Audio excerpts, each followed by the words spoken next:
Yeah!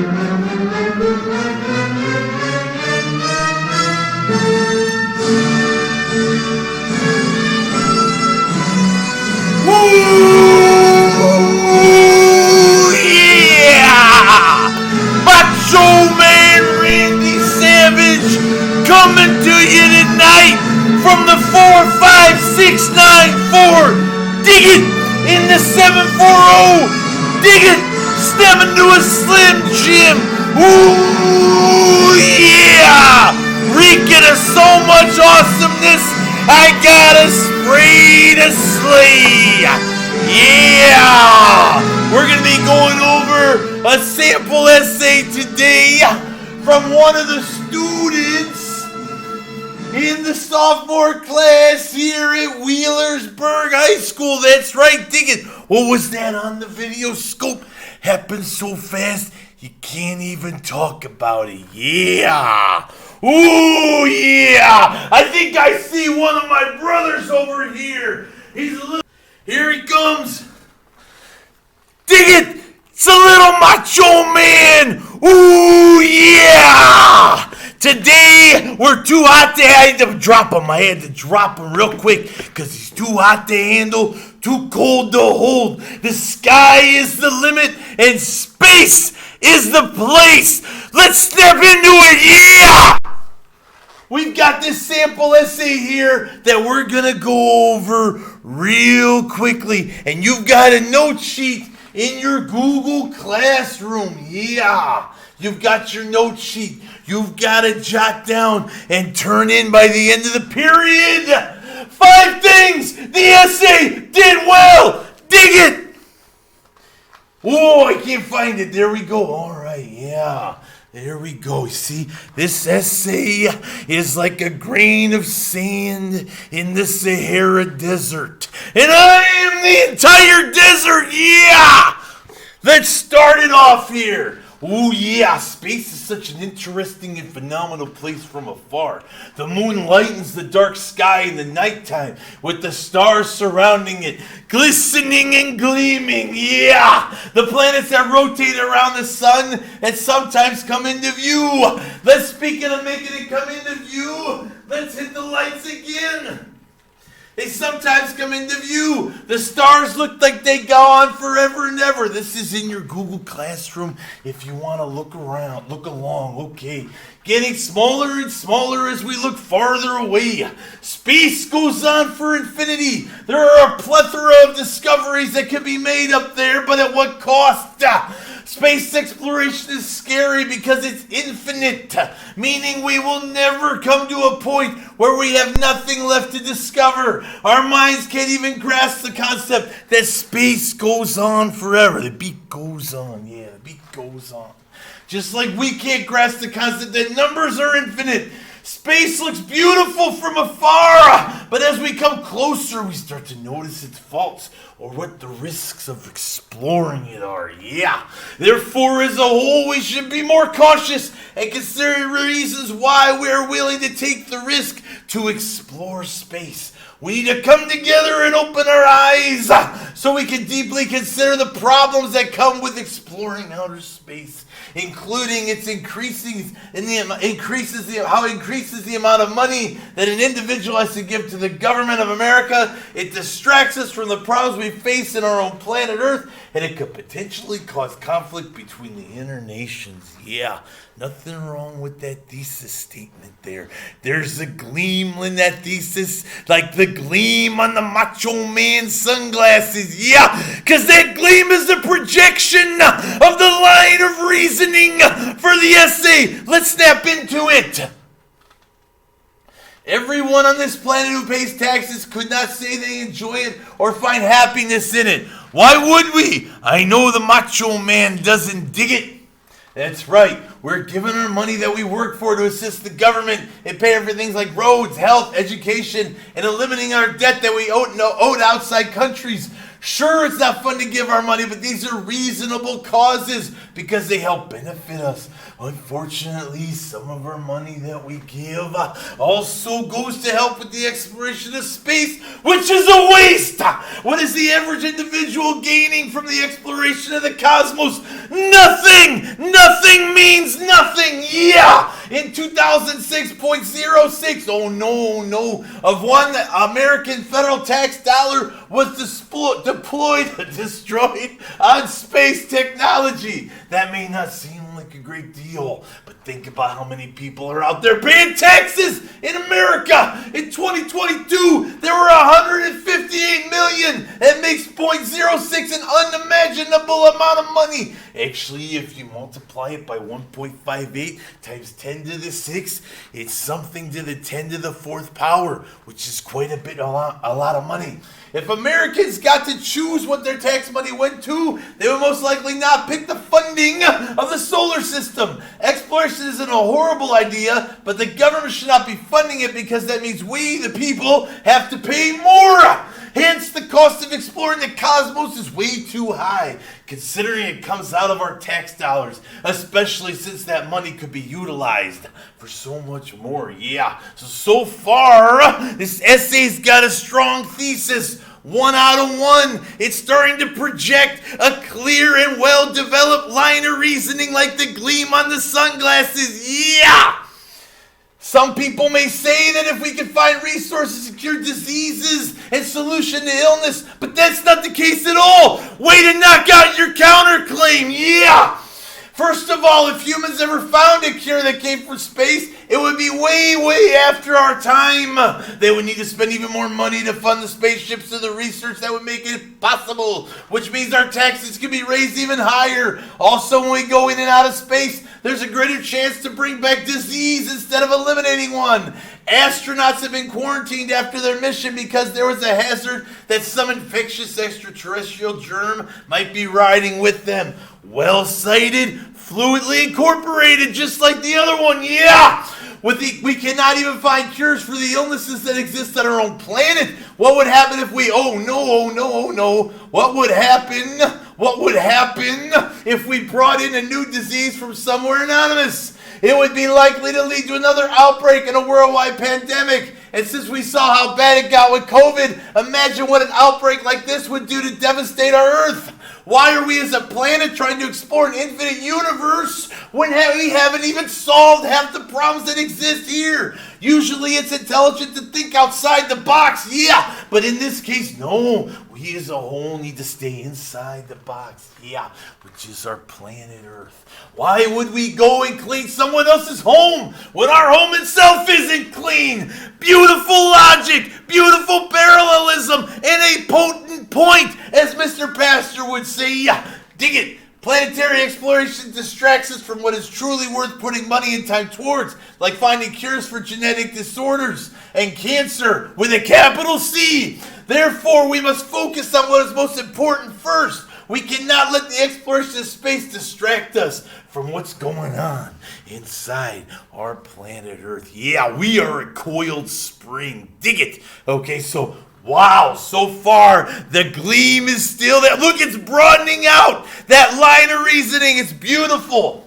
Right now, we have not damaged the natural atmosphere of space, but if we keep investing time and money, soon enough space will be just as damaged as Earth. Some individuals may think that if all the nation put in an effort to explore space together, it will bring us together to lessen controversy and tensions. But if we were to discover something in space that is useful, a plethora of problems would start to arise. Notice the strong word choice and style here. If nations fight over land and resources, like in a battle royal, yeah. If nations fight over land and resources, what makes it any different in space with a capital S? As soon as something beneficial is discovered, chaos would break out and even more destruction would occur on Earth. Notice the strong word choice. It doesn't have to be $50 grandiloquent words. Yeah, it's just gotta be powerful. Leaders of nations today are way too arrogant and selfish to think about sharing something. For example, Russia, China, Japan, and the ESA are countries that are interested in manned space exploration along with us. America as recently was in the Cold War with Russia. We fought battles against Japan, and they owe an enormous amount of money to China. That's us. If America would get into a brawl with something space-related with one of these countries, there would be very little chance for a positive outcome. This tension would be carried back down to Earth, which would result in an excessive amount of wars that would continue to destroy our planet even more. The entire paragraph is tearing down the source. Good job. Continuing to explore space as a potentially the apprehensions that would affect all of us. And if not us, then our kids and grandkids, and so on. Yeah, it's like my buddy Rambo said, nothing is over. Nothing. Therefore, space exploration may seem interesting and exciting at first. Nice hook to the beginning. Way to weave in the word choice there. But as we take a closer and deeper look, we come to find there are many problems associated with it. Taxes will continue to be raised for the common taxpayers. It will continue to distract us from the discoveries that are in critical need here on Earth. And it increases the risk of conflict between nations. Taxpayers are all... Now, notice now, she could end it right there and have a 6 out of 6, but she's got a little more time and the beat goes on. The people are funding something that does not even represent them. And as James Otis once says, no taxation without representation. Most individuals do not want their money going towards space exploration. They'd rather have it go towards things like curing illnesses on Earth. Why are we so focused on discovering things that wouldn't help benefit our home? Space exploration is only a distraction. It limits us what we can discover here on Earth. The people want cures for cancer with a capital C and genetic disorders, not aliens. Exploring and diving deeper into the atmosphere can only cause more troubles than there already is today. It increases the competition and tensions in nations, which will lead to global war. The nations participating in this exploration, including America, are way too selfish for this to go right. Therefore, as a unit, we need to come to a decision and stop the exploration of space to further evaluate it before it goes too far. Now, I'm going to shed a little light on this here. Boys and girls, ladies and gentlemen, children of all ages. Yeah, wrong light. Okay. The line of reasoning we talked about, the thesis we talked about, it's at 5 out of 6 as far as sophistication and style and detail and word choice. This is an obvious 6 out of 6. This is the entire Sahara Desert because it is replete and overabundant in its style, its development, its power, its word choice. It is effectively developed and very thoroughly developed. Yeah, now after a word from our sponsors, we're going to come back with another character. And this is the Macho Man saying, space is the place, but not for the author of this essay. Yeah, dig it! Promotional consideration paid for by the following: the Ohio River Museum in Marietta, Adam's Flying Pig Coffee Shop, and the best energy drink alive, Mito! When you need extra mitochondria, courtesy of the greatest biology teacher to ever live. Dig it!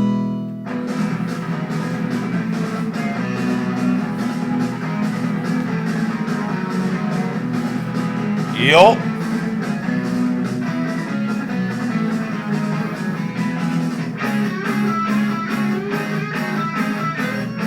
That's some good Texas coffee, I tell you what.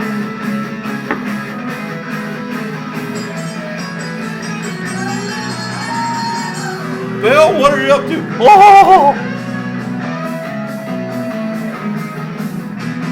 All right, my name is Hank Hill, and I am here to talk to you about a literary passage that features the English novel Pride and Prejudice. Now, I know a little something about pride, children. I tell you what, you see this coffee mug brought to you by the Ohio River Museum and Adam's Flying Pig?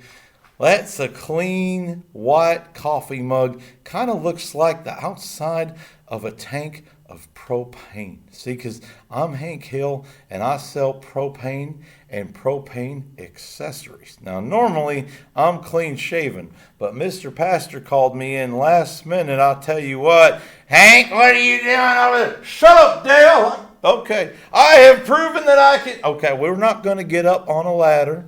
We're going to get into our activity today, and it involves Pride and Prejudice. So hopefully it's not the bad kind of prejudice. So let's get into this.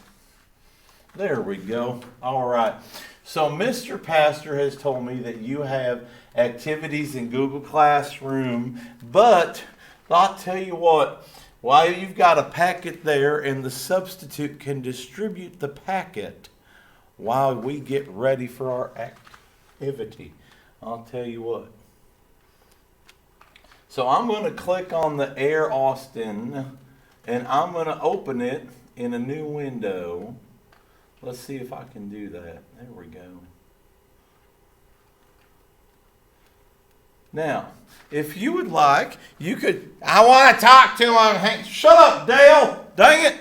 All right, so what you can do is you can write the answers down on the paper that Mr. Pastor gave you, or you could write it in the packet that Mr. Bowl is going to give you. So let's scout it right off the bat. First off, number one, which of the following best encapsulates the author's intent in crafting the first paragraph? Now I'm going to pause this for a second.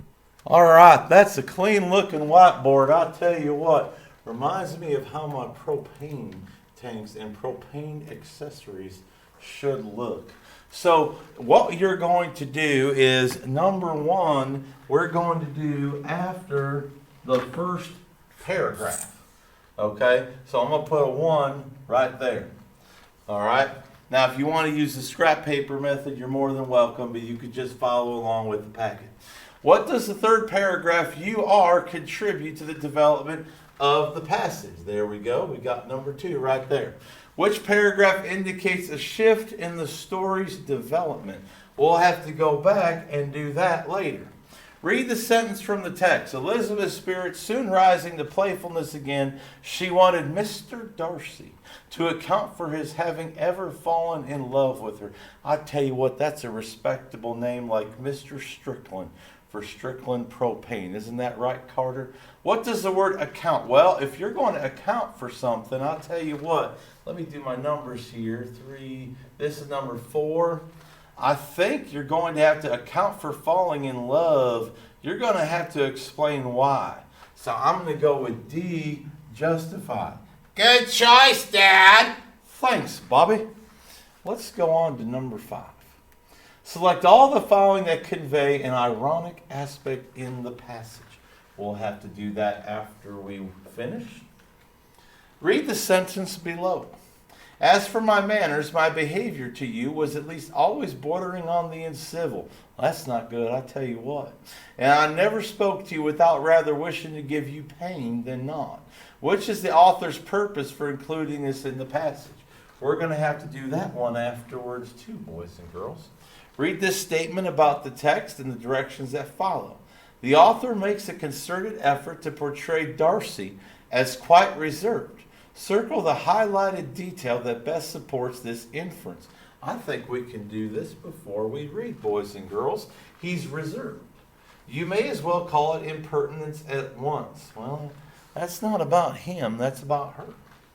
You were disgusted with the women who were always speaking, I tell you what, and looking and thinking for your approbation alone. That might be reserved.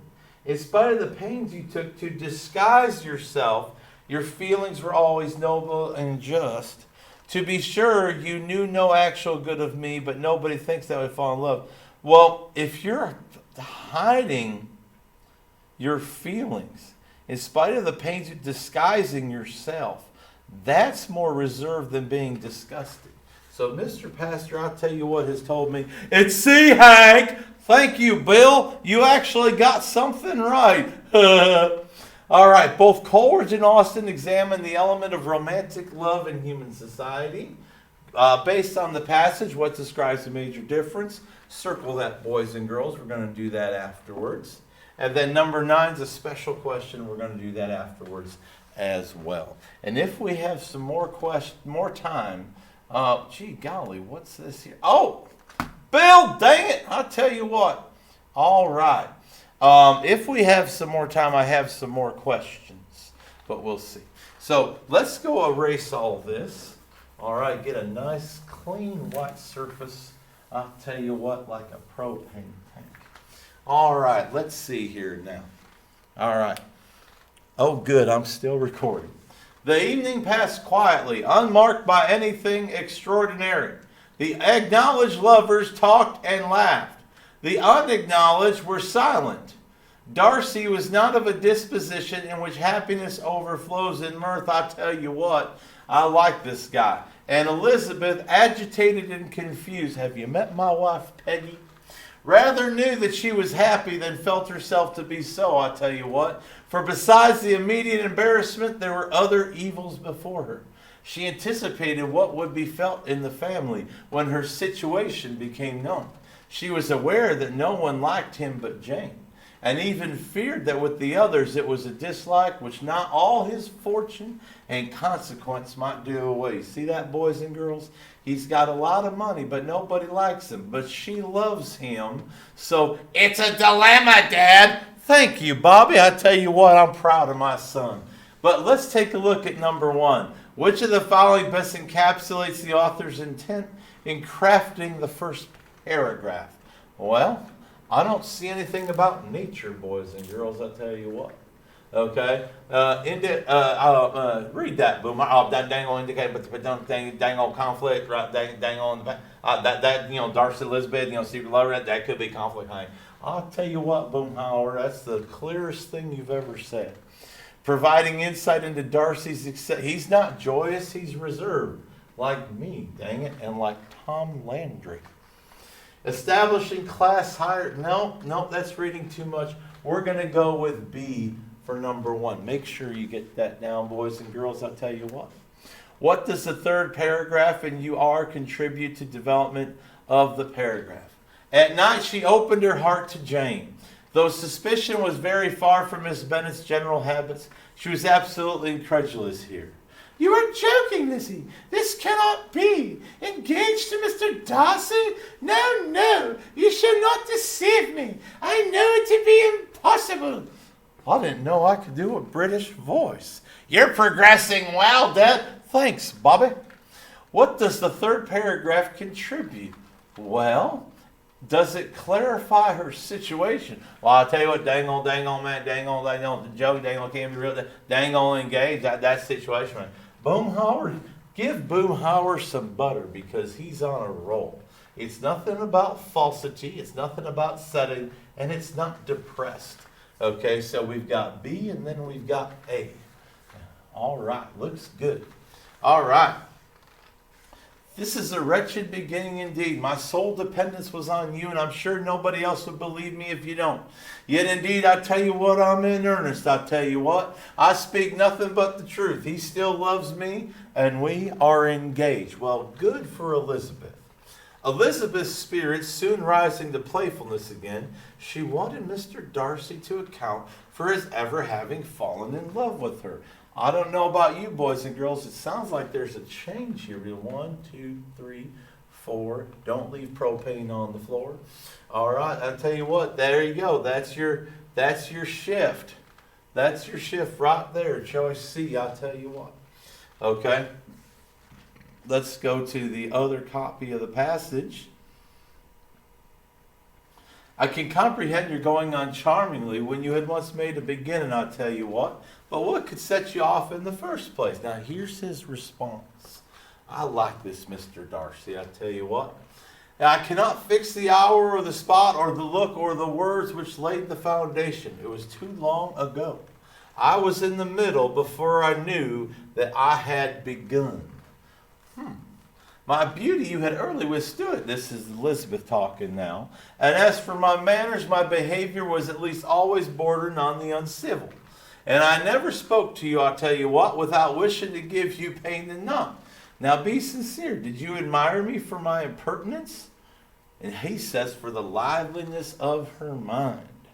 I tell you, I like this guy. Bobby, Bobby, do you like this guy? He sounds pretty cool, Dad. Select all the following that convey an ironic. Well, we don't have enough for that yet. Let's keep reading. Sounds like she's going to do a lot of the talking at the end. Kind of reminds me of Peggy. You may as well call it impertinence at once.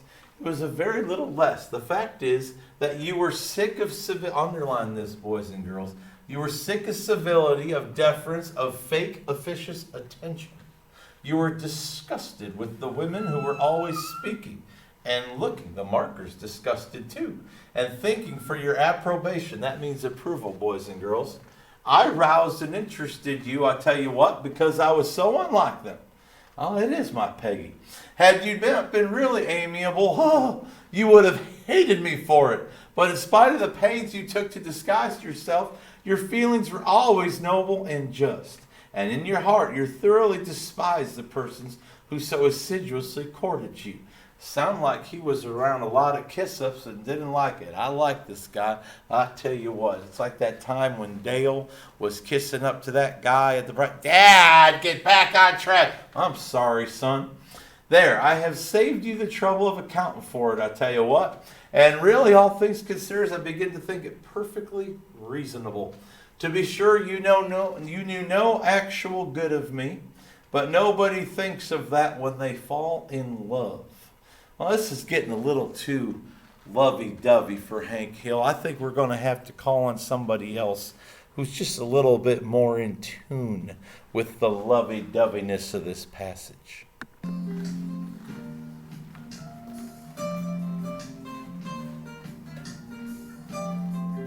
And now, the joy of finishing the passage with Bob Ross. Hi, boys and girls. We got this happy little passage from Jane Austen today, and we've got our favorite color, bird black. Let's get into it. Read the sentence below. As for my manners, my behavior too was always at least bordered on the uncivil, and I never spoke to you without rather wishing to give you pain than not. What's her purpose in including this in her happy little passage? A, to keep the reader further interested. That just seems contrived. This is number 6, boys and girls. To foreshadow how unlikely it appears Mr. Darcy to fall in love. Well, if you're uncivil, you're not going to fall in love with somebody. That looks pretty good. So we're just going to kind of kiss the canvas over here for number 6. A, B, C, D. I didn't like A. We're going to put a happy little line under B.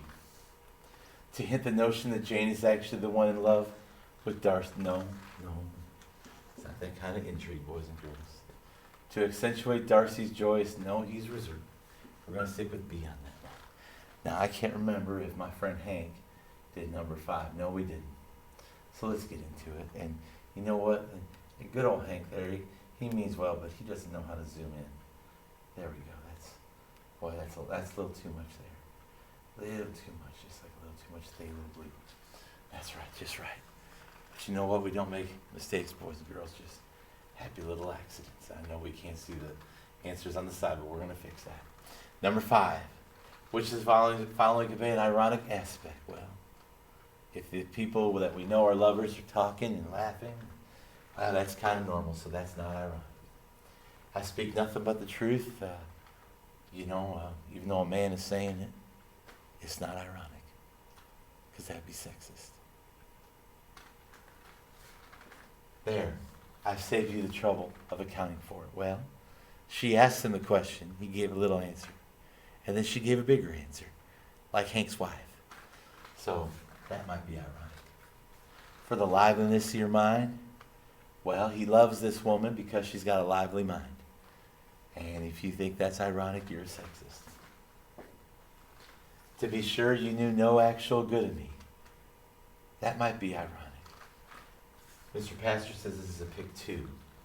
Despite the pains you took to disguise yourself, your feelings were always noble and just. Well, that is ironic, because he tried to hide himself.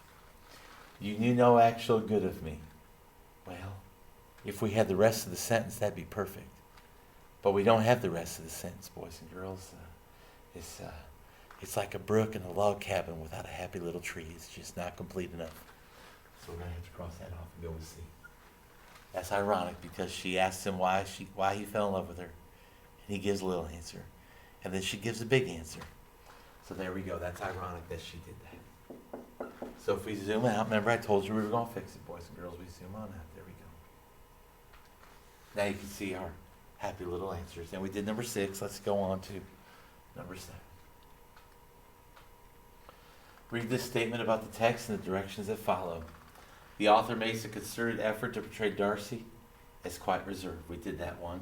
We said it was C. Let's go on to number 8, shall we? Oh, we got Coleridge and Austen. That's right. Tell you what, we got some blemishes on the canvas here. So let's take our little fan brush and just really get into that. You want to feel the canvas moving behind you. There you go. As if the mark you want to erase is behind the canvas. Got that suggestion from a viewer named Johnny Lawrence. Yeah, that's right. He likes Bob Ross. And there's somebody that drove by the parking lot. Just happy little accident. Let's get into it. Both Coleridge and Austen examine the element of romantic love in human society. Based on this passage, which statement describes a major difference in their treatment of this connection. Let's take a look at this poem. We'll just zoom right on in here. Just really be able to see it. There we go. That's good. See if it'll let me. No, it won't. Okay. Gonna have to zoom out. All right. All thoughts, all passions, all delights, whatever stirs this mortal frame, are but ministers of love. That's right, boys and girls. All feed this sacred flame. That's right. Oft in my waking dreams do I live again over that happy little hour, when midway on the mount I lay, beside the ruined tower. So we got maybe this kind of just make this like flame here, right? That's the tower. And we don't want a full tower. Just want a broken tower. That's what we want, boys and girls. Broken little tower. The holes in the foundation. Broken tower. But there's a mountain in the background. Let's get that happy little blue mountain in the background there. There we go. The moonshine. That's the light from the moon. Stealing o'er the scene had blended with the lights of Eve. And she was there, my hope, my joy, my dear own Genevieve. That's like my Peggy. Thank you, Hank. She leaned against the armed man, the statue of the armed knight. Like the statue that's on Mr. Haller's desk that's made out of those little wood ovals. She stood and listened to my lay amid the lingering night. She half enclosed me with her arms. She pressed me with a meek embrace, and bending back her head looked up and gazed upon my face. Sounds like somebody's in love. That's right. 'Twas partly love and partly fear, and partly 'twas a bashful art, that I might rather feel than see the swelling of her heart. That's right. You can hear her heartbeat. I calmed her fears, and she was calm, and told her love with virgin pride. And so I won my Genevieve, my bright and beauteous bride. Let's underline that with Aquafina blue and get into the question here. So how is this different? Well, Coleridge portrays romantic love as inaccessible. So let's kind of get our tower. There we go. Just kiss the canvas there. Inaccessible to humans? No, I'm pretty sure that he could feel her heartbeat pressed up against him. And it's pretty accessible love right there. So it's not going to be that one. Austen focuses on the relationship between her characters and nature. Nope, it's just the characters, not nature. Coleridge explores the frustrations. He's not frustrated. He got the girl. If you pick that, you just haven't found the right one yet. It's either D or we're screwed. Austen focuses on the ironic developments that arise in romantic relationships. Well, they are secret lovers. And she does tell him all the reasons why he loves her, which is kind of ironic. Coleridge focuses on art more ardently, got more desire, yes he does, The notion of romantic, yeah, it's more romantic.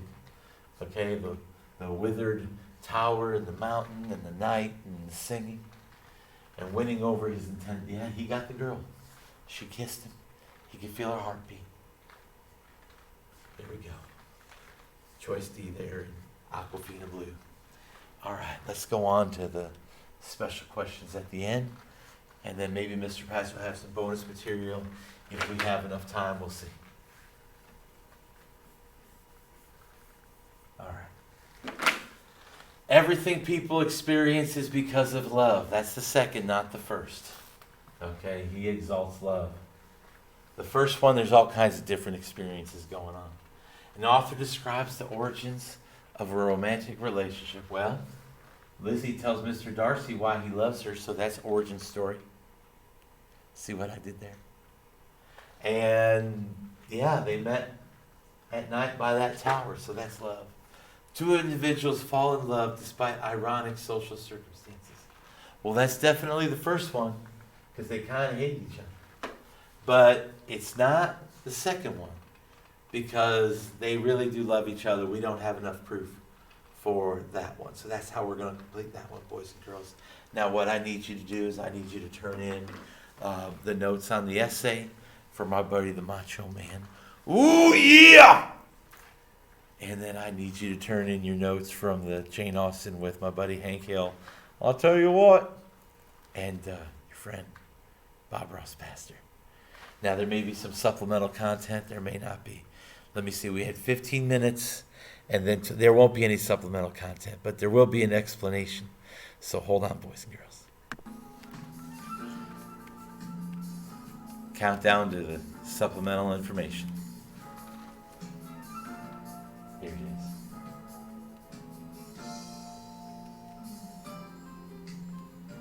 All right, we're going to try to close out of this if it'll let me. And here's the supplemental, not supplemental, but the last thing I have for you. If you go to your stream, you go to your assignments. There we go. Fun word choice activity. 4 people already have this turned in. Not bad. Okay. So what you have to do is you have to complete this word choice web for, I think, 5 words, 5 overutilized words. Pick any words you want. Okay. And then find 4 substitutes for them and explain, just like I did, how you would use them and why.